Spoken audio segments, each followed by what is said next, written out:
He's an impetuous player, Dark. He comes into these tournaments and he always says, I think I'm the best, I deserve this, I will win it. And even when he gets upset and does get knocked out of these events, it never seems to knock his confidence down. He always seems to stay, you know, really focused on that goal. Of course, the Elazer there, you know, he's the young one who I think started out a lot more confident, almost at the point of arrogance early on in his career, saying, I'm going to get to the top. But that's being kind of measured now with a huge amount of experience. Yeah. He's more patient. He's a bit more humble in his interviews.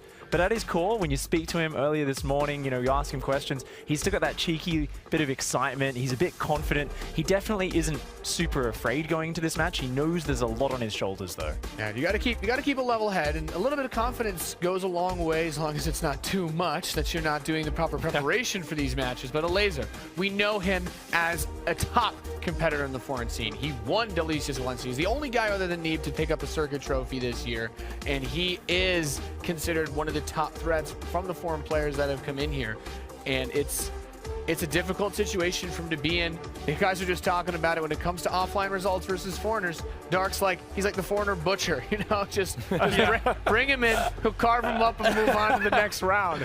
And that's a scary opponent to go up against. But as scary as it is, Elazer's always struck me as a guy that when the game actually starts, a part of his brain that would cause you fear or anxiety goes away.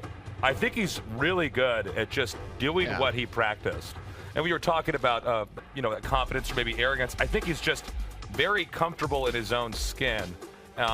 He's very much more like a mathematical player. And so I think going up here against Dark, Elazer is someone who can absolutely do this. It's going to be tough. It's going to be life-changing if he does. But I think he's got the tools to do that. Well, it's time to find out if he can make those tools work for himself. It is time for Elazer versus Dark.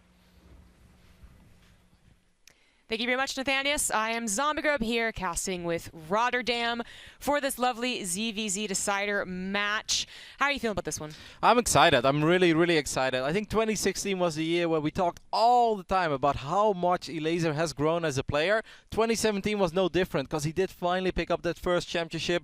But this is the ultimate test. I mean, this is where you stopped last year. Have you grown even more since then? Can you turn around what happened last year? It's going to be one hell of a best of 3. He has to turn around what happened last year, and he has to be the first foreigner in 5 years to break Dark's streak against foreigners. I mean, that's a really tough order. But here we are, getting into the first game of this best of 3. In the bottom left on Mech Depot, it is the Blue Zerg, Elazer. Representing QLash, one of the new teams. He's one of the only guys on that roster. Over here on the right top side of Mech Depot, we're looking at the main base of the amazing Korean Zerg player. It is Dark. Also representing a new team, Ballistics. Yeah, signing up basically the best unsigned players. Everyone's always wondering, why aren't these guys signed? And it was a good question. Ballistics now definitely the strongest team. If they entered Pro League right now, they would win with just 3 players. Yes, I mean it's a pretty decent pickup when you start off. You're like, hey, Dark, you know, Yeah. You guys looking for a team? It's like, yeah, actually we were. So ZvZ. Now the good news for Elazer is that the one tournament he won this year, which was the WCS circuit event in Valencia, he did it off the back of fantastic ZvZ. He beat 3 Zergs in a row, beat Nurcho in the quarters, beat True in the semis, and he beat Snoot in the finals. But it wasn't like he slaughtered all of them. Even in that grand final, he was down 3-1. That last game was incredibly close, but at least that is somewhat hopeful. Yeah, certainly Elazer. I mean, last year when he got as far as he did in BlizzCon, I think everyone was pretty darn surprised. I mean, really, he was the foreigner that got that far. This year, we expected him to get pretty far, but still, going up against the guy that 3-0'd you last year, a player that just has not lost to foreigners in quite some time. I mean, how much better can you really get? You think a lot, but Dark's been stable the entire time, so that's a long way to go still. Yeah, it's absolutely the ultimate test. I mean, when you look at Dark's results against foreigners, we keep talking about it, but we have to, because it's one of the most ridiculous things that currently is out there. Just saw the ticker, 71 wins and 8 losses. Like, that is not even a real record. If somebody has that on the ladder, you're incredibly impressed. He does it in tournaments against the best of the best out there, outside of Korea, that is. Absolutely insane, but that would make the victory, if Elazer could somehow get it, even so much more special. That it would. I'm actually not sure what to think if Elazer was the one that got out of this group, except that, darn, I hope he gets as far as he did last year, or maybe even then some. But we had normal macro openers from both players to start things off. A Balin has finally thrown down for Dark. Could be starting things off. Yep, I mean, obviously we're going to have to keep a close eye on the production tab to see if somebody decides to create a huge swell of Zerglings and decides to get very aggressive. That baiting nest is definitely quite a bit quicker than on the other side of the map, but I cannot imagine a world where Elazer decides to skip his own bailing nest. It's probably just going to be a little bit later. He's taking a very interesting third, and of course much quicker than Dark as well. Of course, Dark has his other Overlord, the second Overlord, looking at the usual third, the one that he's just taken. It might be a little confused here until he realizes what's up, but we do have a very fast lair for Elazer. Yeah, I'm starting to get a little bit scared now. That's lair before the bailing nest. There's still a very good chance that he does decide to throw down a bailing nest. Maybe he tries to keep a close eye and see if Dark is moving out. So far, Dark is doing nothing but producing drones, so he doesn't have much to worry about. And obviously, if somehow we're living in a world where Dark decides to never be aggressive, if Elazer doesn't decide to invest into the bailing nest, he cuts the corner there and he gets a little bit ahead. But this is already considered to be a little bit risky. Oh, it's super risky. If Dark had decided to punish what he assumed to be a third base, made like 20 lings, realized like, oh, what is happening here? Things would already be getting really hairy, but he does scout it. He already just used a lot of larva on drones. He already had his build in mind, getting an evolution chamber. It might just be, you know, ready to deal with whatever comes out of that lair. Yep, I mean, this is a very good scout of that one happy little Zergling in the main base. He spots there is still no bailing nest, but he decides to throw it on his own Roach Warren instead. Maybe he feels it would be a little bit too less. He sends in another Zergling. He's like, you're actually playing without a bailing nest. That is a super quick Spire without a bailing nest once again for Elazer. While the Roach Warren has already been thrown down at the other side of the map. Obviously, the Lynx had a pretty good feel for the timing of that layer as well. And now I truly wonder, what is Dark's response going to be? Because a simple roach attack is most likely going to arrive a little bit too late.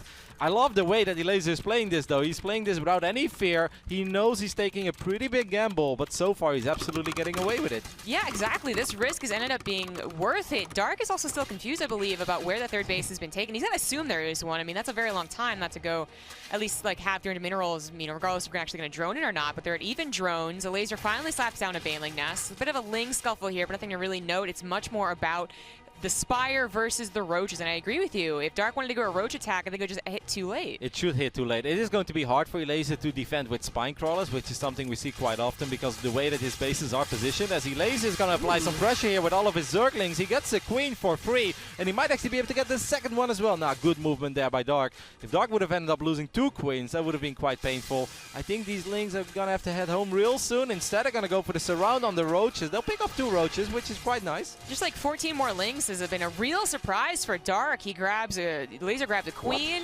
He grabs a ton of Roaches here. He's going to grab another Queen. Another one didn't have a chance fuse. And he just sends another couple of Lings here that's just like kind of like a little bit snowbally. The Roaches have to retreat. This is incredibly good for Elazer so far. He's going to get the wraparound once again. Eventually, these Lings are going to get cleaned up, but not before a few drones should go down, a few more Roaches should go down. And don't forget, behind all of this, there are Mutalisk on the way. There is absolutely 0 anti-air on the map right now for Dark. He lost the majority of his Queens. This is incredibly painful for Dark. This is just snowballed way out of control. I'm not sure even Elazer expected to do that much damage. Now the Mutas are already here on this side of the map. Dark cannot do a Roach attack, but he feels probably pressured to at least do something to bring the Mutas back. Yeah, I mean, the Roaches are going to buy time, right? Even though they might... Wow! Or just GG. Wow! Elazer takes the 1-0 lead over Dark. Dark realizes he is incredibly far behind. Doesn't look too phased by all of it, though, but damn, he just tapped out. That was not expected. Well, the GG wasn't expected. The 1-0 lead for our foreigner wasn't expected. Of course, Dark did lose a game versus Elazer yesterday, I believe, and still was able to bring it back. But I really want to point out that that was an all-in that Dark was like, that failed. That wasn't Dark failing to do something.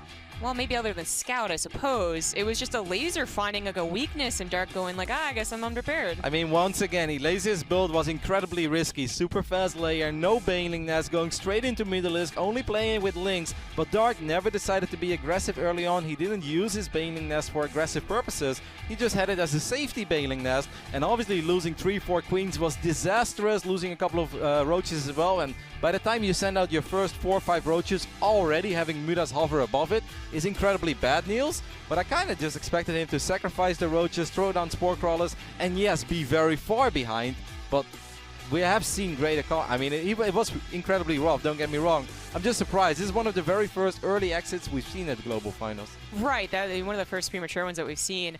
I was actually wondering if that was just Dark saying, well, it wasn't that I all in or you necessarily all in, but it was a surprise, and I'm willing to accept that as a loss and then just kind of restart for game number 2, because I'm betting he still thinks he's the better player. Yeah, I mean, obviously Dark knows what he's doing, and he realizes that he is in a world of trouble. We're not trying to make it sound like he left early. We were just kind of caught off guard by it, as we are hopping into game number 2 on Abyssal Reef.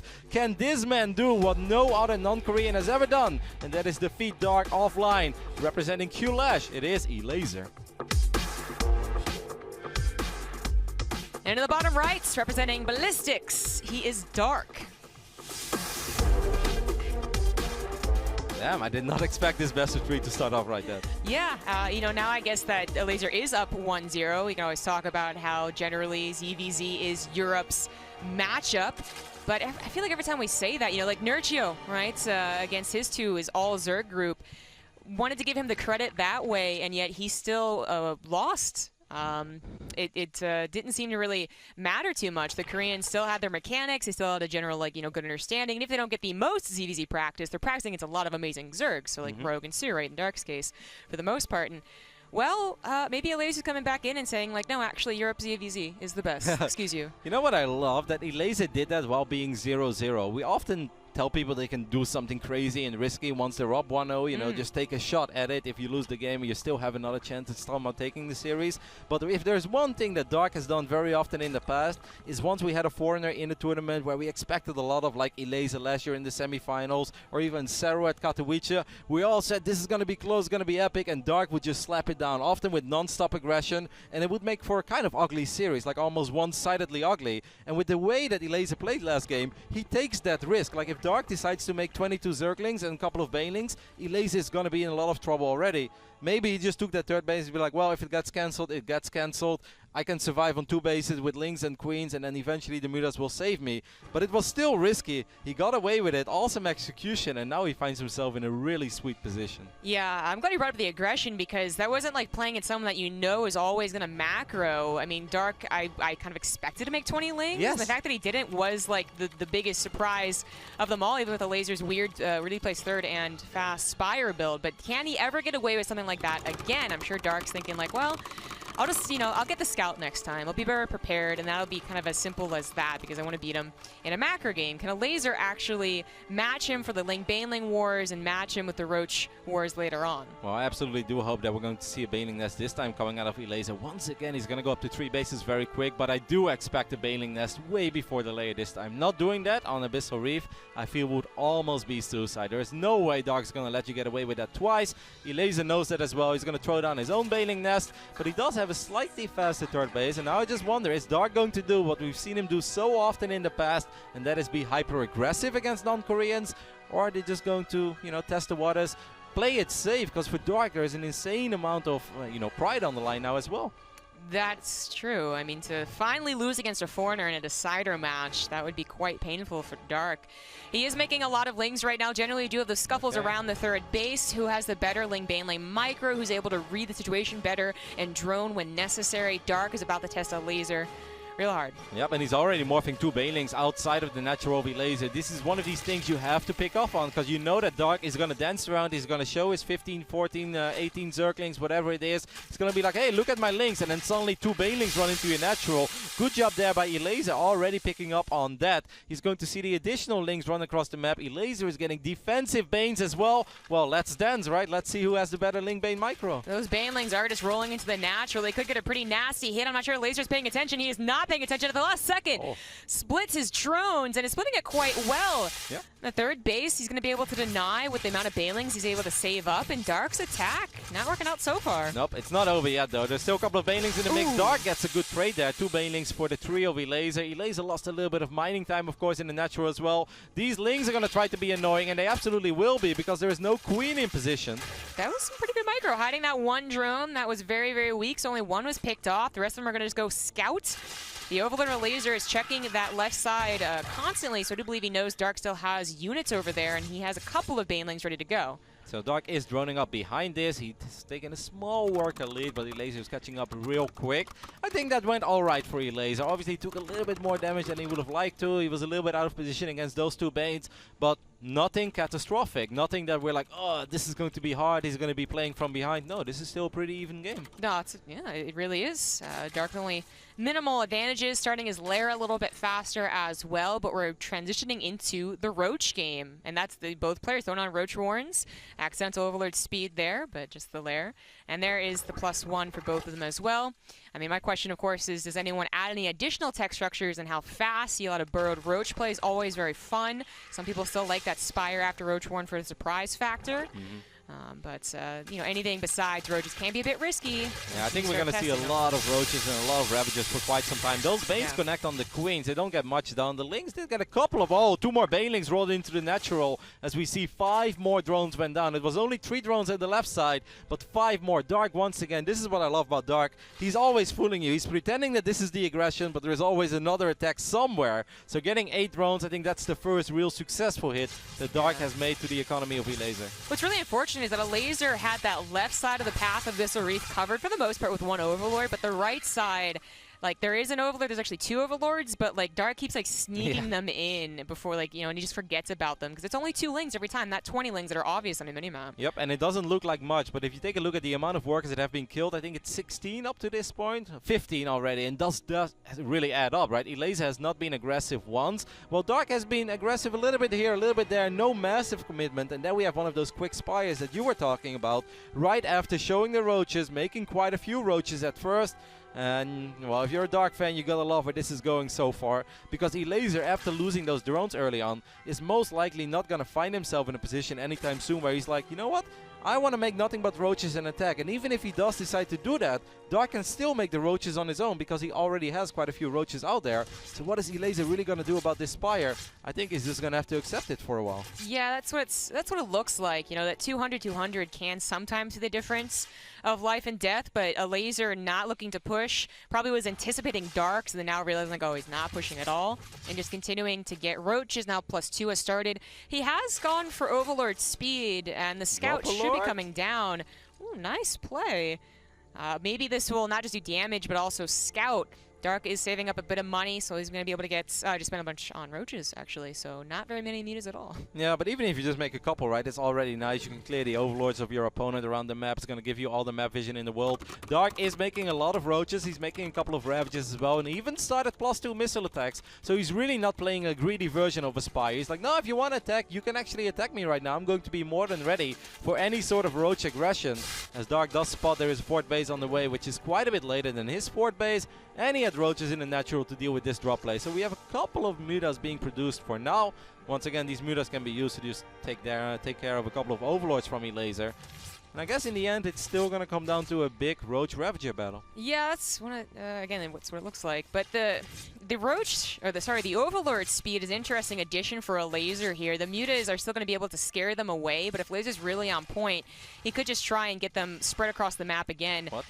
We have an accidental corruptor, is what I'm going to assume, on the production tab. I'm not sure it's going to be too helpful, but the Overlord speed points, they did just help deal with potential Overlord drop that could have lasted a very long time. They will put Elazer a little bit into the dark, and perhaps Elazer thinking that it's just going to go back into pure Roaches, won't be anticipating the Baneling speed, the mass Banelings that could be coming up with Dark's army. Yeah, it's almost like Dark already knows there's a good chance you're going to try to make Hydrolisks, right? Because you've seen my Muta, so you want to get some anti-air, and obviously Banelings with speed. If they do get the connections you're looking for against the Hydras, they can be incredibly effective.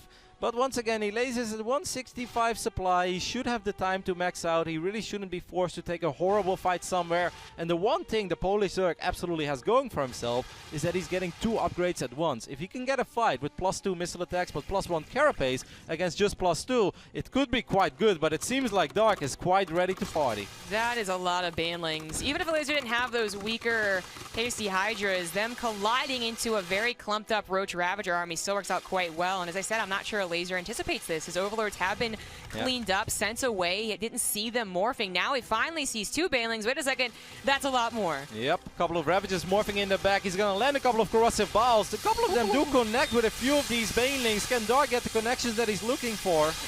Maybe. The Banelings actually were stuck behind for a long time, but now they collide, and Elazer was all types of grouped up. His army supply just absolutely plummets. And I do believe Dark is going to get vengeance for last game. Wow, that is so beautifully played by Dark. Getting a couple of Mutalisks out there to take care of all the Overlords, keeping his opponent in the dark, and then just striking immediately with 30 Banelings with speed. Not getting a second Evolution Chamber, but he never needed it. And I love the way he did that in the end as well. He's like, oh, that could be quite close. And he realized he was blocking his own Bane, so he suddenly just spreads a little path, and suddenly you see all these roaches being blown up. Well done by Dark. That's the Dark that we normally see in ZvZ. Yeah, almost like sheer force of will there. Just macroed and then pushed, and then I won. But there was definitely a bit more finesse to that. Elazer tried his best to be on point against all the aggression the Baneling hits specifically, but did mess up once or twice, so he was initially down. The Mutas, cleaning everything up, did not let Elazer get in position, prepared mentally for the army that he was about to fight. That certainly affected the game as well. Does Elazer think that the macro game goes to Dark? Is he going to do something a little more aggressive himself this time, or is he still confident in Roach versus Roach? Yeah, we sometimes talk about dictating the pace in a game of StarCraft 2. Well, that was all Dark. Dark decided how that game was going to play out from the very get-go. From the very first 2 Banelings that made that connection to a few more, and it was never like 20 drones at once, but 3-4 drones over time. They do really add up, and at one point you're looking at 15 dead drones against 0, and then obviously the momentum is in Dark's corner because he's been mining more, he's had a small economic lead for the majority of the game. Love the Spire, keep your opponent in the dark, show up with the Banelings. Yeah, that's beautiful. Yeah, well played as an entire game, I guess, from minute 1 to, it was like 12 or something like that. Yeah. But Elazer, hopefully thinking of what he can do to take on Dark in the final game of this series. Whoever loses here is out, no chance. Whoever wins goes on to the round of 8. If you talk about things that would scare me, imagine playing for a WCS global playoff ticket and it comes down to a 1v1 and you have to micro Zerglings and Banelings against one of the best in the world. Like, I'd be absolutely terrified. As we are loading into Ascension to Ire, it will all come down to this game. Can this man repeat his awesome performance of last year? Representing Q-Lash from Poland, it is Elazer. In the bottom right, as the red Zerg for Ballistics, it is Dark. I love Ascension to Ire for ZvZ. This is one of these maps where you often see a few more Zerglings being produced early on because it's impossible for Overlords to cover every single possible attack path. There are so many spots where you can hide a couple of Banelings early on, where you can try to apply a little more pressure than your opponent actually thinks you're going, and obviously in the later stages of the game it becomes a little bit harder to attack, especially when it's Roach versus Roach, because the map is so long. You don't really want to fight with -5 Roaches that your opponent has as a defender's advantage. So this is one of these maps where you often do see Mutas, maybe even Infestors later on, which would be awesome obviously as a decider's game. Yeah, late game ZvZ can be really fun to watch. Now, Elazer, as you were talking about, Dark really got the momentum in that last game. He kind of dictated how the game was going to go and then played it out how he wanted. Elazer never got the chance. He didn't get those counterattacks with the Lings. The Roach drop, which would have been a cool idea usually, was cleaned up and even almost anticipated. The Roaches there for Dark were just on point. But I know Elazer does have it in him to be as aggressive, like can control the map, the game, as Dark does. Elazer, not really someone I pigeonhole in anything like macro or micro. I think he has a big potential for both. Absolutely. He's just a winner. That's what he is. Especially when it comes to ZvZ in the foreign scene. Has an excellent track record. And it's funny as well that he's once again playing against someone, well, maybe idolize is not the right word, but if you ask Elazer at any given moment in the last 2 years, who's your favorite Zerg? The answer will always be Dark. He definitely looks up to this guy in one way or the other. And last year, this man crushed his dreams. This time, Elazer is trying to become the master himself. Well, yeah, Dark crushed his dreams pretty hard. 3-0 last year. At least this time, if Elazer does end up falling, I can say I got a game, and it was a decent game too. Like that's a clever little build that he did. But I said that I don't believe he can do it again. I'm not sure he'll ever try something as clever, but hey, if it goes into Roach versus Roach, I said Tunneling Claws, drop Overlords again, could be quite sneaky. And I would love to see some severe, like actual multitasking from both parties go down. So far, it's just really been Dark hammering away. Yep, it's just really hard to win a game of StarCraft 2 if you're never attacking. And in the previous game, Elazer never really had a chance to attack. He tried it once with the Roach drop, but it was already too late because the Spire was already done. So the multi-prong that he was looking for, it just had almost no potential because of the way the early game went. This time we see identical openings on both sides, very early Baneling Nest on both sides, because this is one of these maps where there's no way you can ever skip a Baneling Nest. In general in ZvZ, you're not supposed to be able to skip a Baneling Nest unless you go for like a full wall of queens on the whole position, and there has to be a ramp going into your natural, and you're okay with staying on 2 bases. But a quick 3 base and no Baneling Nest, that's normally not a build order we see. Yeah. Well, Dark is continuing to drone. Let's see if he had to. Okay, there's some lings. Again, we usually have some scuffles around someone's third. That can sometimes turn the game, but more often leads to, you know, tiny little changes in the worker count. 16 lings now on the way. Elazer, the one still droning. He's going to be on the defensive once again. Yep, but he is already getting defensive Baneling, so he knows that he's taking a small risk right now with still producing drones. This is an excellent little scout. These 2 lings are going to spot the lings that Dark just made. Elazer once again already has the safety Banes.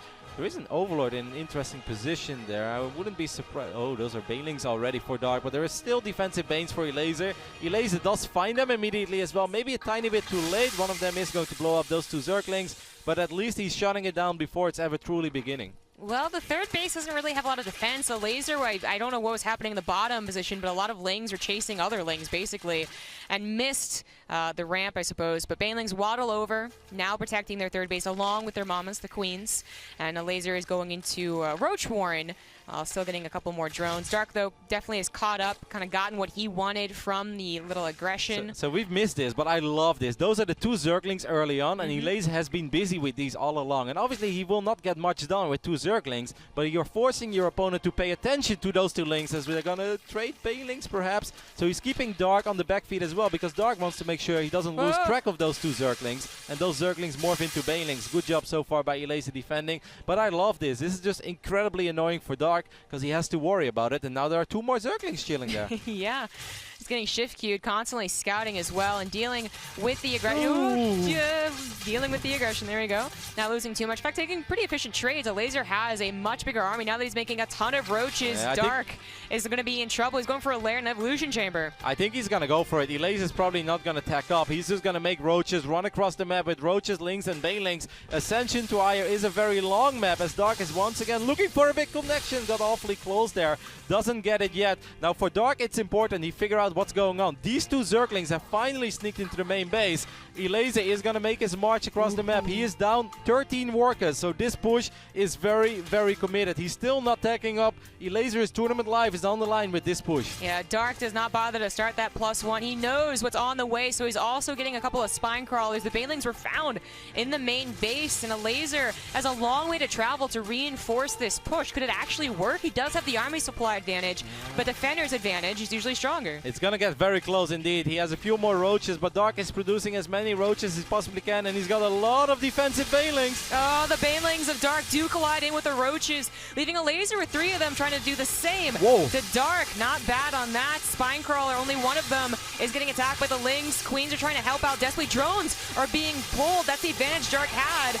They might just die, and Elazer might be able to macro out of this, but it is so dedicated without a lair, without any upgrades. Yeah, and he's making 36 links, so he has absolutely no intentions of tacking up anytime soon. That looked alright for Elazer, and he does still have the advantage. I like that he's morphing a couple of roaches into Ravagers, because they were all so damn low in HP. Dark is getting more defensive Banes. Very good hold so far by Dark, but those Banes from Elazer did do a lot of damage. If that didn't happen, I think it would have been a lot worse for the Polish Zerg.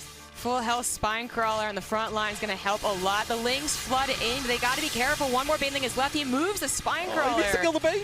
No, he barely gets it. Ling's going to be able to help out a decent amount. The spine crawler still lives. He's not going to even get a shot off though. 2 banelings collide in. This is still very close. The Elazer has the army supply lead, and once again drones have to be pulled. Yeah, but Ravagers are so squishy though. They do a lot of damage, but the Elazer needs a little more than just a couple of Ravagers. Insane micro by Dark there. Could have been a lot worse for him. Elazer did a good the triple kill on the Overlords. but still, Elazer needs more. He's still down 8 workers, and he still does not have a lair. Every time you look at the army supply, it looks so promising for Elazer, but it's a lot of Lings flooding across the map. It's a lot in production. And as you said, the Ravagers, they need that protection. Otherwise, they really aren't that great a supply. Yep, and 4 more Banelings being walked. It's incredibly important for Dark that he gets those defensive Banelings, because you don't want to get swarmed. I like this little distraction maneuver by Elazer as he gets a few drones. He's going to distract him even more by sending more Lings into the main, and this is obviously the moment for his main forces to collide on that third base. Dark was also supply blocked and might be once again, I believe.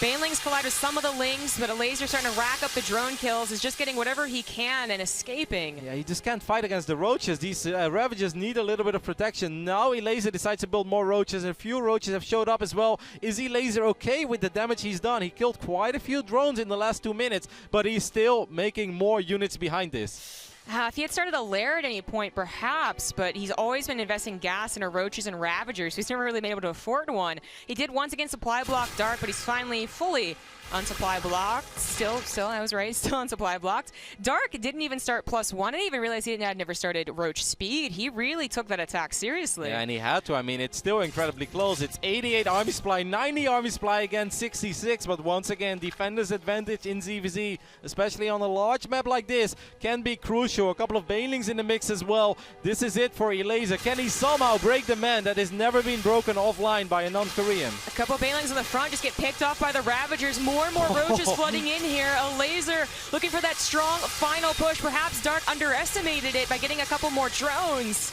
I don't know. The Ravagers are going to lose their fodder soon enough. They need to get a couple more good corrosive biles. There they are. He splits away from them.